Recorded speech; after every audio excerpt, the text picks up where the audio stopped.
arrived Miss Thompson. With a habit of greeting all her students by saying, "Love you all." But deep inside her heart, she knew she didn't feel it for all. A boy named Teddy was very unkept and messy. There was nothing good about him that drew Miss Thompson's attention. So she was a little indifferent towards him. She was concerned that he would be a bad example to the others.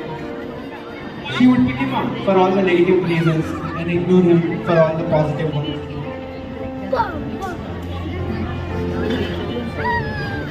That semester, she added in the progress report, and it was a system in the school that the coordinator had to countersign every progress report.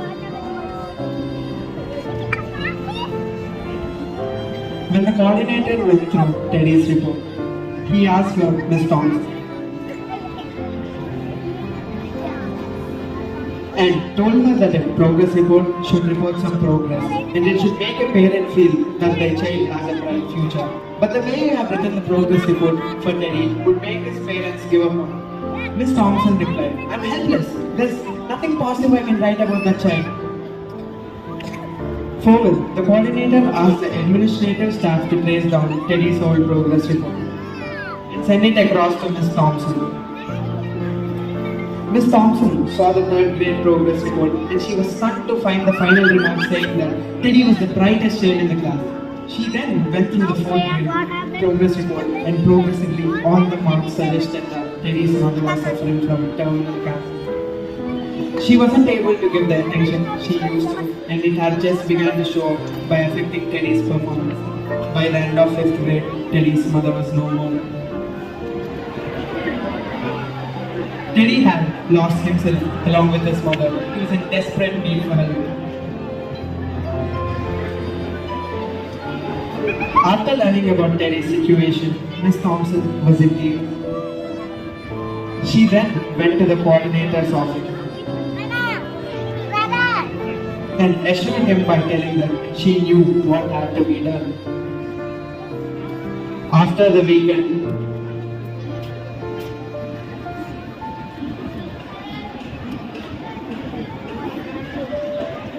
she went back to class on Monday morning. But this time, as she visited the students and expressed her love for all, she knew she meant it for everyone wholeheartedly. And this time, she saw Teddy with a different perspective. She not only loved him, but gave him the attention and the affection that he needed in order to stabilize his chaotic mind after all the trauma he had gone through. And she made it her personal work to help the students, not only in academics, but in life, by giving them suggestions that were necessary in that age. She made it her goal to help Teddy achieve his dreams and make him a successful person in life. After that incident, days, weeks, and months passed. In no time, it was the end of the year.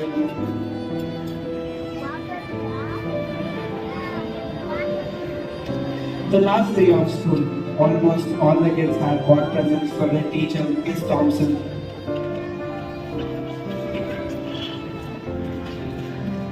Listen, sir. All the next stuff you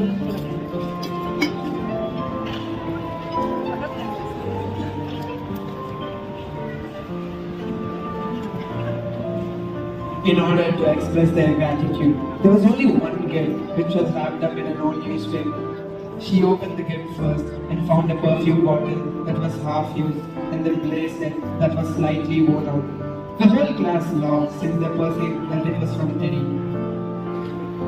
Miss Thompson immediately took the half-used perfume bottle and used it on herself. And then she put on a bracelet with a bright smile.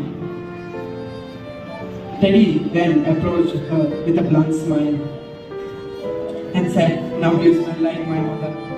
This was the perfume she had on her before she left me, and this is the bracelet that was removed from her before she was taken into her coffin. By this day, his memorable year of school life had come to an end. Every end of the year, Teddy wrote a letter to Miss Thompson, saying he had met few more teachers who treated him well, but Miss Thompson was the best and irreplaceable.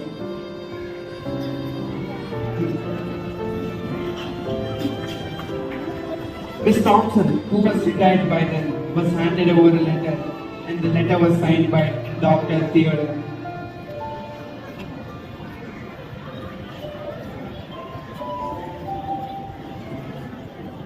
The letter contained that Teddy was receiving his doctorate certificate.